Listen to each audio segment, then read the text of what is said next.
મારો ભાઈબંધ ભેગો થાય એટલે કાપીને કટકા કરી નાખવા હે. અરે વરાજા અહીંયા આ મડિયું કાઢીને ક્યાં જાસ? આજે મારા લગન હે એટલે હું મારા ભાઈબંધને ગોતું છું. એલા તારા લગન હે તો લાડી લેવા જવાય, ભાઈબંધને શું કામ ગોતેસ? જાનમાં લઈ જવા હાટુ ભાઈબંધની ગાડી બુક કરાવી હતી, ઈ ક્યાંય મળતો નથી, ફોન ઉપાડતો નથી, એટલે હું ગોતું છું. આમાં તારો જ વાકે, આવા માયકંગલો ભાઈબંધ ન રખાય અને લાડી લેવા પેલા એકાદી હારી ગાડી લઈ લેવાય.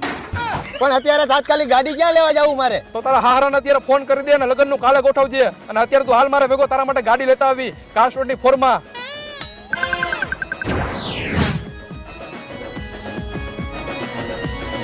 હાલ વરાજે જોઈ લે તારા માટે ગાડી. એલા ભાઈ તું મને અહીંયા જ કેમ ગાડી લેવા લઈ આવ્યો? એલા ભાઈ કાસ્ટોની ફોરવાર હે, બધી ગાડીઓની પ્રાઇસ ડ્રોપ કરી દીધી છે એટલે. અને માર્કેટમાં કોઈ પણ ઓનલાઈન વેબસાઇટમાં ચેક કરી લેવાનું, કાસ્ટ24 વાળાનો ભાવ સૌથી ઓછો જોવા મળશે, એ પણ ગેરંટી સાથે. અહીંની બધી ગાડી 140 ચેકપોઇન્ટમાંથી પસાર થઈ ગયેલી હોય છે, 7 દિવસની રિટર્ન બેક પોલિસી અને 1 મહિનાની વોરંટી આપે છે અને 80 કિલોમીટરની ગેરંટી આપે, અને બધી ગાડી એક્સિડન્ટ વગરની હોય છે.